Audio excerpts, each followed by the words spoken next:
안녕하세요. 위드시맨입니다.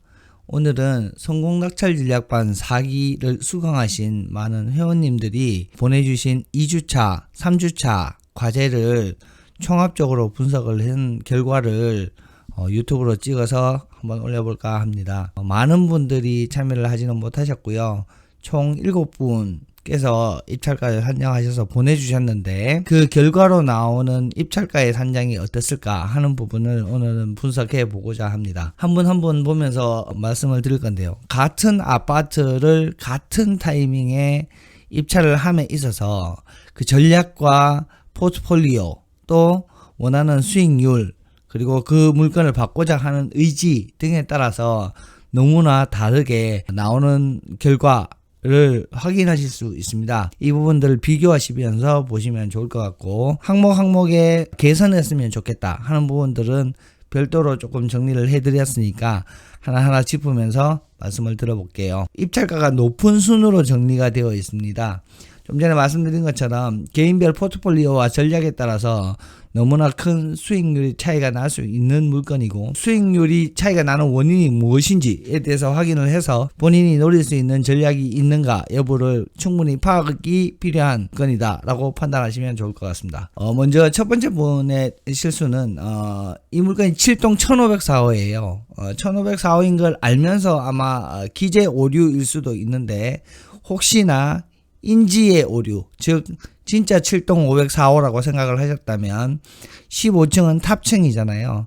탑층이냐 아니냐가 결정되는 부분이기 때문에 물건 가격의 차이가 굉장히 많이 날 수 있습니다. 이런 부분에 대해서는 조금 주의하셔서 쓰시면 좋을 것 같고요. 권리 분석에 있어서 소액 임차인이고 대항력이 없다 하는 부분까지는 잘 확인을 하셨지만 이 물건은 경쟁자가 있는 물건이었습니다. 그죠? 물론 크게 입찰가에 영향을 미칠 수 있는 경쟁자는 아니었지만 그래도 생각을 조금 해볼 필요가 있는 부분이고 그 경쟁자가 NPL이었는데 NPL에 대한 방어 입찰가가 여기에 들어갔었으면 참 좋았겠다 생각이 듭니다. 두 번째 분은 실제로 NPL이 있음을 확인을 했어요. 근데 이 NPL에 대한 계산 오류가 있었습니다. 채권 최고액 기준으로 다시 한번 재계산을 해야 될 필요가 있을 것 같고요. 이렇게 NPL이 3억 2천만 원의 방어 입찰이 들어올 것 같다라고 생각을 하는 순간 본인의 입찰가에 상당히 많은 영향을 줄 수 있습니다. NPL 계산을 잘 하셔서 방어 입찰가를 명확하게 계산하실 필요가 있을 것 같습니다. 세 번째 분도 마찬가지 사항이고요. 다섯 번째 분 같은 경우에는 임차인에 대한 분석을 하지 않았어요. 물론 당연히 분석을 했을 텐데 이 부분에 입력을 해주면 본인이 더 명확합니다.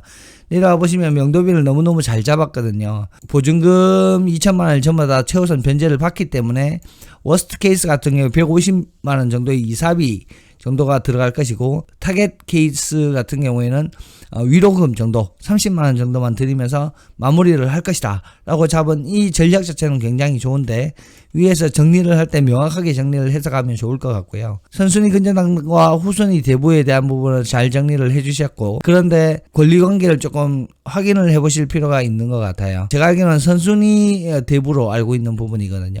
그래서 NPL에 대한 분석이 조금 더 추가가 됐으면 좋겠다 하는 부분 검토가 됩니다. 나머지 분들은 잘 하셨어요. 잘 하셨고 입찰가가 진짜 천차만별입니다. 3억 700 같은 경우에는 아마 차순위까지도 올라가실 수 있었을 것 같고요. 2억 6,400만 원까지 나오는 경우가 있습니다. 이 경우 어떤 상황에 의해서 이렇게 되는지를 살펴봐야 될 것 같은데 먼저 명도비 기준으로 봤을 때 워스트와 타겟이 같은 금액이 들어갔다. 이 말은 전략이 없다 라고 판단이 될 수도 있는 부분이죠. 보증금을 모두 배당받는 임차인이 있는 물건이고 이 물건 같은 경우에는 명도 확인서를 통해서 충분히 명도 협상이 이루어질 수 있는 물건이기 때문에 워스트가 150만 원이라면 타겟은 조금 줄여도 되지 않았나 라는 생각이 개인적으로는 있고요. 두 번째 분은 320만 원을 잡았는데 이 방법은 이제 강제집행비를 잡는 거죠. 그죠? 배당을 다 받는 임차인이 있는 물건의 워스트 케이스가 강제집행으로 갈 상황은 거의 없는 걸로 저는 판단을 해요. 이렇게 강제집행비를 잡게 돼버리면 마지막 분도 이제 강제집행비를 잡았거든요.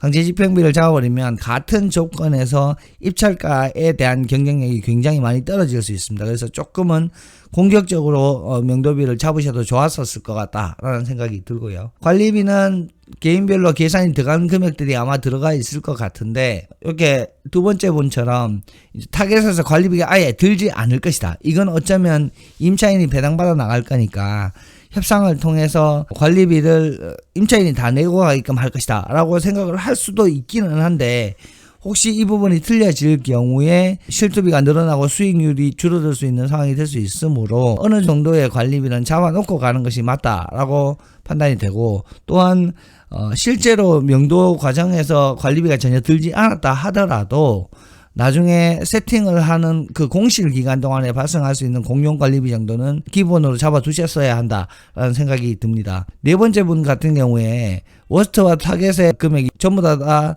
공용과 전용 부분을 합한 금액으로 들어가 있어요. 이제 관리비가 공용과 전용이 다 같이 있는 거잖아요. 그래서 협상을 통해서 전용 부분을 내지 않도록, 미납 관리비에 대한 수수료를 내지 않도록 하는 일련의 노력이 필요한 부분입니다. 근데 그런 부분이 반영되지 않았다라는 부분을 파악을 할 수 있어요. 그래서 관리비에 있어서도 입찰가 경쟁력을 올릴 수 있는 방법을 조금 검토하면 좋겠다라는 생각이 듭니다. KB시세 같은 경우에 이 물건이 실제로 1월달 당시만 해도 2억 6천이었어요. 실제로 이 물건은 2월 16일 날 입찰을 했고요. 1월달에 2억 6천이고 2월달에 2억 8천인 물건이었으면 그 중간에 이미 매주 금요일 날 발표되는 KB시세를 봤을 때 2월 16일이면 아마 2억 7천을 확인하실 수 있었을 겁니다. 매가가 상승장에 있고 차후로 KB시세가 떨어지지 않을 가능성이 높은 상태에서 이미 2억 7천을 확인을 하셨다면 그 2억 7천이 워스트 케이스로 들어가줘야 된다는 부분이고, 2월 말에 2억 8천이고 계속해서 매가가 상승하고 있는 부분이 있다면 이 3억 2천만 원, 지금 이제 3월 말 기준 KB시세가 이미 3억 2천을 찍어 놓은 상황입니다. 근데 입찰할 당시에 이 부분을 판단할 수는 없겠죠. 허나 2억 7천을 이미 찍어 놓은 상황을 워스트로 들어갔다면 조금 더 높게 타겟팅을 하면서 이 부분이 대출의 영향력을 굉장히 많이 발생시키고 있는 부분이기 때문에 실제로 대출을 활용하려는 입찰 전략을 활용하시는 분들께서는 분명히 KB시세에 대한 적극적인 접근이 필요했다라는 생각이 들고, 이 부분은 어떻게 파악을 하면 참 좋을까에 대해서 저는 어떻게 하냐면, KB시세를 올리는 중개사들이 따로 있어요. 그 중개사들이 올리는 성격이 있습니다. 예를 들면 12월 달에 실거래가를 보고 그 당시에 KB시세를 얼마로 잡았느냐, 11월 달은, 10월 달은, 그러니까 그 전에 과거에 실거래가가 요 정도 터졌을 때 어느 정도 몇 프로 정도를 반영해서 KB시세를 올리더라. 그래서 이 물건이 지금 현재 가격이 얼마이고 향후의 가격이 얼마 정도 할 것이니 그 비중을 따졌을 때 KB시세가 얼마 정도는 될 듯하다라고 적극적으로 검토를 하는 부분이 맞는 부분이고요. 여섯 번째 부분의 내용이 이제 수치는 조금 틀리지만 그 전략이 있었다라고 저는 판단이 돼요. 워스트와 타겟의 금액이 틀린 이유가, 지금 현재 내가 봤을 때 2억 6천만 원인데 이게 2억 8천으로 올라갈 것이다 라는 전략이 한번 들어간 상황이죠. 다른 분들은 한 번도 안 들어가셨는데 여섯 번째 분은 그렇게 들어가셨어요. 근데 이 금액이 2억 6천이라는 게 입찰할 당시에 2억 7천을 확인할 수 있었다면 2억 7천, 2억 9천 이렇게 올라갈 수 있었을지 않을까. 그래서 입찰하기 전날 KB시세를 한 번 더 확인을 해서 조율을 해나갈 방법이 좋지 않을까라는 생각이 듭니다. 명도기간은 대출이 있을 경우에 대출 이자를 발생시키는 기간이 되고, 관리비가 미납되고 있을 때 그 미납 관리비가 증가되는 영향을 줍니다. 명도기간을 얼마로 가져갈 것인가 하는 부분도 또 하나의 전략이 되는데요. 지금 세 번째 분 같이 워스트와 타겟팅의 명도기간이 차이가 없다 하는 부분은 어찌 보면 최악의 상황을 베스트에도 반영해 놓은 상황이다 라고 판단하실 수 있지 않겠습니까? 그래서 타겟팅에는 조금 더 공격적으로 명도기간 산정하는 것도 나쁘지 않았다라는 부분 말씀드리면 좋을 것 같고요. 선호동층 향 타입 등은 실제로 이 입찰가 산정에 들어오는 부분은 아니지만 물건 관리 프로그램에서 들어가야 될 부분이지만, 동, 층, 향, 수리 그리고 새낀 물건까지 가격 차이를 조사를 해놓는 부분이 좋을 것 같습니다. 첫 번째 분 참 잘하셨고요. 근데 수리비를 이제 500만 원으로 넣어놨잖아요. 이 부분은 올 수리냐 기본 수리냐에 따른 가격 차이가 분명히 있음을 조금 반영해 줘야 되는 것이 아닌가라는 생각이 있습니다. 기본적인 내용들을 넣어놓는 것도 좋지만 좀 전에 말씀드린 것처럼 동층향 수리 새끼 물건의 금액 차이를 나열하면서 해당 물건의 정확한 가격 파악을 위한 반영 요소로 활용을 하시고, 지난번에 별도로 말씀드렸던 호가 필터링을 통한, 호가 스크리닝을 통한 물건의 적합한 금액을 판단해내는 요소로 반영을 하면 좋지 않을까라는 생각이 듭니다. 전세가에 있어서 한 분이 실수를 하셨어요. 그죠? 2억 3천만 원인데 23억으로 적어 놓은 상황. 이렇게 되면 그 어떤 금액이 들어가도 수익률에서 풀피가 나와버리게 되고, 워스트에서는 안전하다라는 결론을 가지게 되면서 추후에 고가 낙찰을 할 수 있게 되는 또 하나의 원인이 될 수 있습니다. 입력하실 때 착오가 없도록 조금 조정을 하면 좋을 것 같고요. 이 물건은 이미 결론적으로 봤을 때 상당히 많이 올랐어요. 그죠? 가격이 이미 너무 많이 오른 집인데, 실제로 현장에서도 매가가 계속해서 상승하고 있다는 부분을 확인을 하셨을 겁니다. 그런데 이제 2년 후에 매도가가 워스트와 타겟이 같다라는 말은 향후에 상승이 크게 일어나지 않을 것이라고 판단하는 부분이고, 이 부분은 시장을 많이 보수적으로 보게 되는 부분이 되죠. 그래서 내가 보수적인 시장에서 확정 수익을 안고 갈 거냐, 시세가 상승하는 미래가치 상승 전략을 쓸 거냐 하는 부분에 대해서는 조금 명확하게 분석을 해야 될 필요가 있고요. 이 물건은 워스트보다는 타겟을 조금 높게 잡아주는 것이 향후의 전망을 봐가면서 워스트까지만 잡았을 때 크게 손해가 나지 않는 입찰가를 산정을 할 터이니, 매가가 잘 올라갔을 경우에는 매도가가 높게 오면서 수익률이 어느 정도 난다라고 분석을 해 주셔야 입찰가 산정에 무리가 없지 않나라는 생각이고, 반대로 마지막 분 같은 경우에는 워스트의 그 목표 매도가가 상당히 높게 잡혀 있습니다. 현실적으로 그게 맞을 수도 있어요. 근데 이 부분이 혹시나 틀리게 된다면 실제로 수익이 발생하지 않고 오히려 손해가 발생할 수 있는 상황도 있기 때문에 워스트와 타겟을 조금 분명하게 나누어서, 특히나 매가의 변동성이 굉장히 심하면 심할수록 더 주도적으로 들어가야 될 게 아니라 더 안정적으로 들어가야 되는 부분이 있습니다. 그래서 워스트를 조금 안전하게 잡아두고 타겟을 조금 노리는 방법으로 매가를 설정을 하면 참 좋았겠다라는 생각인데, 목표 매도가 잡는 건 사실 누가 뭐래도 개인적인 생각이 많이 들어가야 돼요. 그 물건에 대해서 어떻게 보느냐, 또 그 물건에 대해서 어떻게 전망하느냐의 차이기 때문에 이 부분을 왈가왈부할 수는 없는 부분이지만, 그래도 기본적으로 워스트와 타겟에 들어가는 금액 자체는 변별력이 있고, 또한 워스트에서는 안정성을 가지고 가야 된다 하는 부분 참고로 말씀을 드립니다. 입찰가를 산정하고 나서 수익률을 봤을 때 본인이 손해가 나는 금액으로 입찰을 하면 안 되겠지요. 근데 1주택, 2주택, 3주택, 무주택이라 할지라도 수익이 그렇게 크지 않거나 손해가 나는 방향으로 입찰가를 잡았던 케이스가 보입니다. 이 부분은 조금 피해 나가시는 게 좋을 것 같고, 말씀드린 것처럼 성공 낙찰은 단순히 낙찰도 중요하지만 반드시 수익이 나야 성공 낙찰이지 않습니까? 그래서 성공 낙찰을 노리는 분들께서는 그래도 일정한 수준의 수익률은 잡아가시는 게 좋다라는 부분을 말씀을 드려야 될 것 같고요. 무주택일 경우에 100%, 1주택일 경우에 75% 이렇게 수익률이 차이가 난다라는 부분을 확인을 하셨다면, 본인이 무주택이라면 괜찮겠지만 이미 1주택이 있는 분들 같은 경우에는 수익률에서 내가 무주택자와의 경쟁에서 경쟁력이 떨어질 수 있다라는 부분을 판단을 하셔야 되고, 이렇게 되면 입찰가를 높여서 수익률을, 본인의 수익률을 조금 낮춰가는 전략을 활용할 것인가, 아니면 본인이 원하는 수익률이 나올 수 있고 그렇게 한다 하더라도 무주택자와의 차이가 많이 나지 않는 다른 물건에 입찰을 하는 것이 낫겠다라는 부분을 판단하는 것이 중요할 것 같고요. 본인이 생각해도 100% 이상의 수익이 난다라고 생각을 한다면, 물론 매가를 높게 잡아놨기 때문에 그런 부분도 사실 있긴 합니다만은 100% 이상의 수익률을 잡고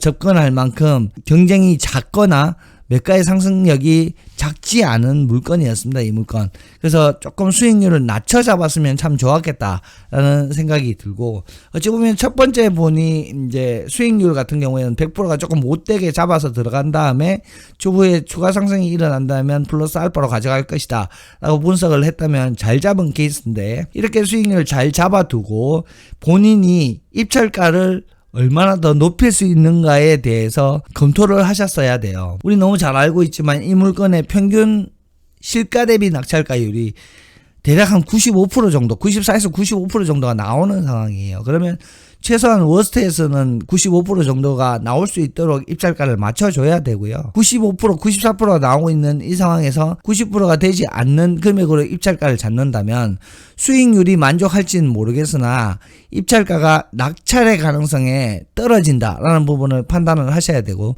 그래서 이 부분이 워스트에서 한 95% 정도를 맞추고 타겟에서 95%가 조금 못한 93이나 92 정도 맞춰서 입찰을 하는 것이 참 좋았겠는데, 지금 첫 번째 분은 조건을 봤을 때 굉장히 잘 잡아놨어요. 현실에 맞게끔 잡아놨고, 그래서 차순위 정도까지 갈 수 있었겠죠. 그런데 좀 더 공격적인 입찰을 하기 위해서, 왜 이 타겟에서 87%밖에 나오지 않는 부분은 낙찰의 가능성이 조금 떨어진다는 부분으로 봤을 때 수익률이 무너지지 않고 입찰가를 더 높일 수 있는 방법이 있을까에 대한 감안해서 다른 요소들을 감안을 해야 됐겠죠. 명도비가 워스트하고 타겟하고 같네. 근데 배당받는 임차인이니 이 부분을 예를 들어서 100만원을 줄여서 네 번째, 다섯 번째, 여섯 번째, 일곱 번째 분들처럼 50만원으로 잡았다면 입찰가를 100만원을 더 올릴 수 있었겠죠. 관리비 역시도 마찬가지고 기간도 마찬가지입니다. 이런 부분 세세한 부분들을 체크를 하고, 또한 수리비도 1,500만원 똑같이 들어가 있잖아요. 이 부분 수리비 500만원으로 잡아놨는 부분이 이쪽에 들어간다든가 해서 수리비도 줄이고 관리비, 명도비 등을 줄여서 입찰가를 더 높일 수 있는 방법이 있지 않을까라는 부분에 대한 최종적인 점검이 있었어야 한다라는 부분을 말씀을 드리고 싶습니다. 결론적으로 보면 우리는 물건관리 분석 프로그램을 통해서 굉장히 많은 내용들을 입력하고 생각을 했습니다. 또한 임장을 통해서 이 부분이 틀린 부분이 없는지에 대해서 다시 한번 검토를 하셨어요.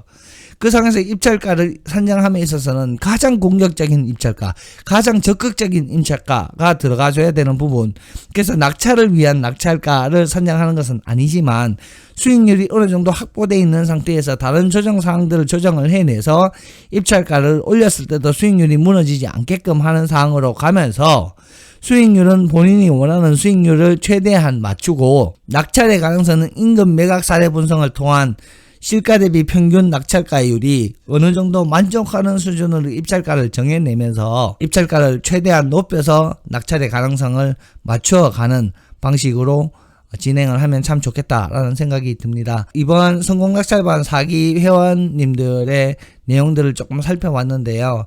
부분적으로 실수하신 부분도 있고 부분적으로 또 잘 잡으신 분들도 계세요. 이런 부분들이 잘 맞아 들어갔을 때야 비로소 성공적인 낙찰이 이루어질 수 있는 부분인데요.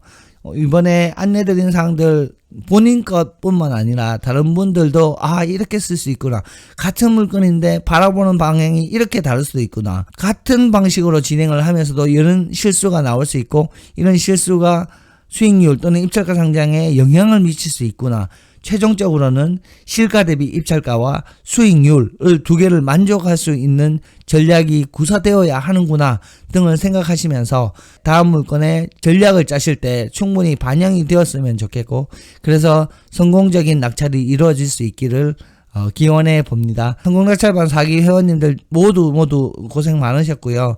차후에 낙찰받았다는 좋은 소식을 가지고 함께 이야기 나눌 수 있으면 좋겠습니다. 수고 많으셨습니다. 오늘은 여기까지 하겠습니다. 감사합니다.